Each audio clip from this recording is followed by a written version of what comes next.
My father died when I was 5 and my mother passed away when I was 17. I have a sister, Lena, who is 4 years younger than me. After our mom passed away, Lena and I got by with some help from relatives. Once mom got sick, I quit high school and started working part-time jobs to make a living. I learned how to cook, something I had never done before, to prepare meals every day for Lena. I made time between jobs to attend school events and tried to give all the love I could to raise my sister right. Lena always expressed her gratitude to me. She's a very honest, hard-working, and lively girl with many friends because of her personality.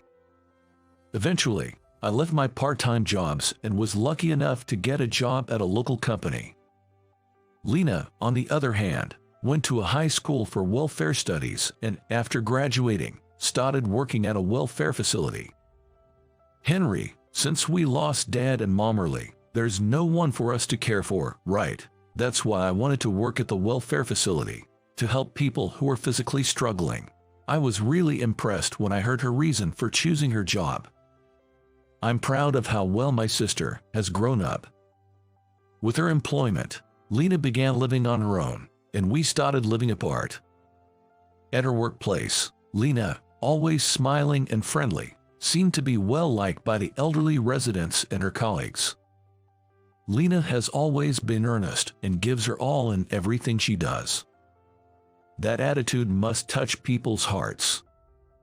That's something our late mother always used to say. Remember, whatever you do, give it your all with all your heart. If you do, your feelings will get through and ultimately lead to good results. Dad always used to say that too. I believe Lena inherited that spirit from our mom.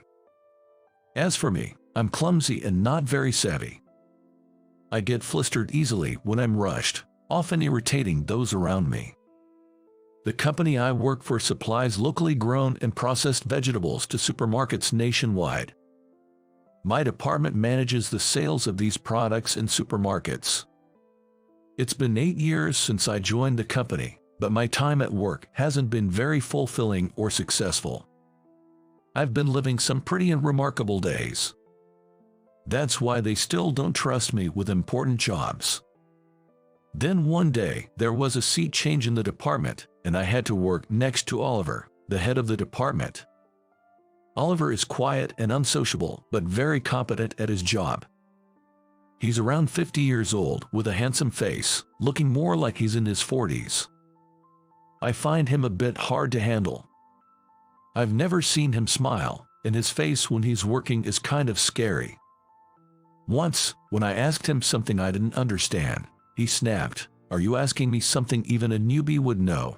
Since I started working near Oliver, I was always nervous and felt overwhelmed every day. Oliver gets annoyed if you ask him something he's already explained once. I already taught you this before, didn't I? Don't ask twice, it's a waste of time. Saying this, he wouldn't teach me again. I can tell my slow learning frustrates him. And then, Oliver began to delegate his work to me. The job was simple enough for anyone to do, but there was just so much of it. I had to check the sales of products delivered to each store and identify the popular items, but with so many types, I couldn't finish without working overtime. Although the tasks were simple, they were time-consuming and tough. Afterwards, Oliver didn't assign me any difficult tasks. He just kept dumping a large quantity of easy tasks on me. Don't forget to check the products again today. Once you've done that, make sure to compile the data into a report.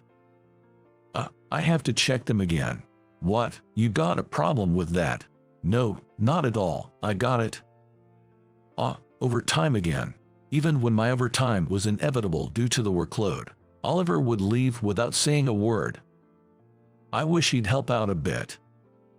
I guess he just doesn't like me. And probably thinks I'm not capable. That's the feeling I had. Amidst these days, I got some happy news from Lena. She was getting married to her boyfriend. He was the son of a doctor she met through her work. I had met him several times after Lena introduced us. He was a calm and well-mannered guy. I thought he would surely make Lena happy. And being a doctor's son, he probably wouldn't struggle financially. Kind of like marrying into a wealthy family. Lena, who had lost our parents early, had been through a lot of hardship. As her brother, I was happy to know she was marrying into a wealthy family, but then I got a call from her. "Hello, Henry. What's up all of a sudden? What's going on?" I've decided to marry him." "Oh, really? That's great. I fully support your marriage to him." "Yeah, so I want you to come to the wedding." "Oh, of course." So I was going to attend Lena's wedding.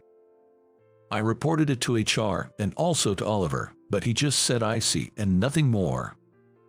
Man, at least a congratulations would have been nice, I thought. 3 months passed, and on the day of the much-awaited wedding, I headed to the venue in a newly tailored suit. I even prepared a high-end camera to capture Lena's big day. I was really looking forward to my sister's wedding.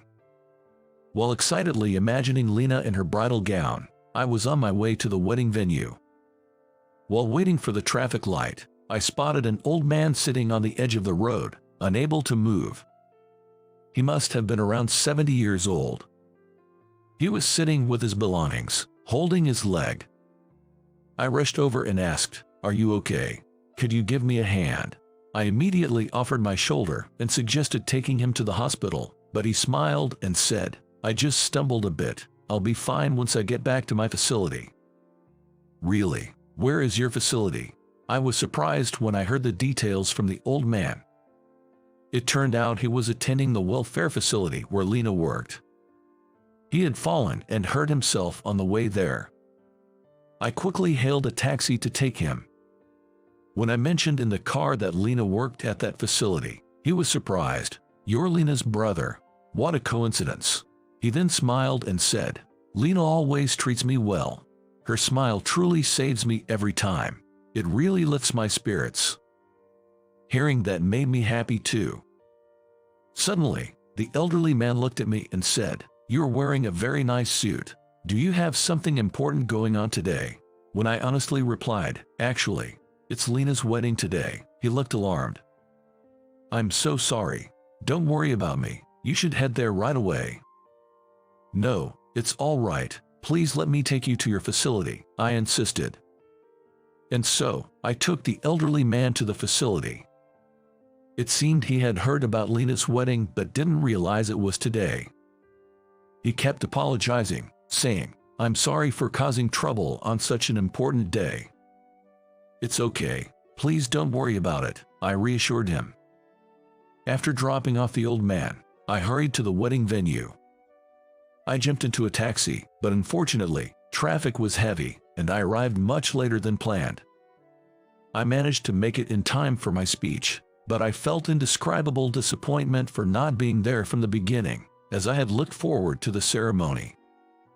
Lena comforted me, saying, "I'm just happy you could make it," but I still felt mixed emotions. Lena looked beautiful in her wedding dress. I thought our dad and mom would have cried tears of joy if they were alive.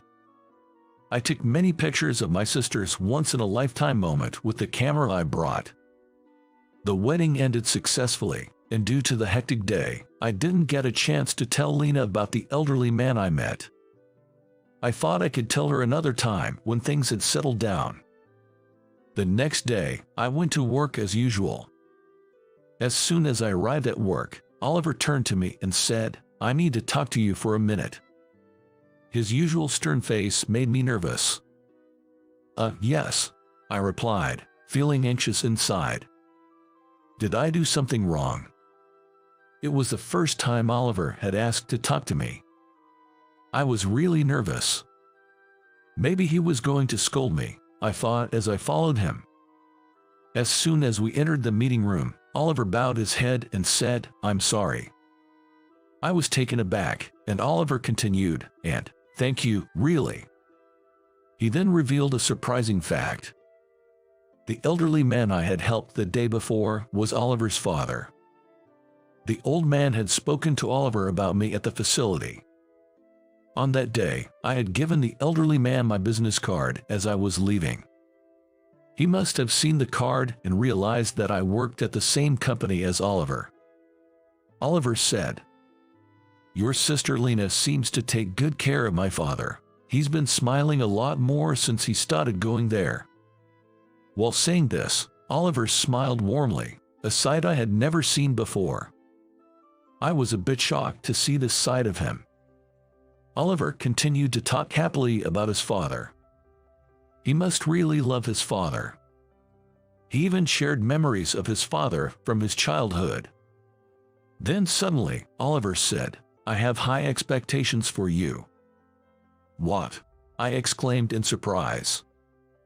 I stared at Oliver, making a silly face. "You'll do well once you've got the basics of the job down. That's why I gave you a job for a while, so that you could learn a simple job perfectly first."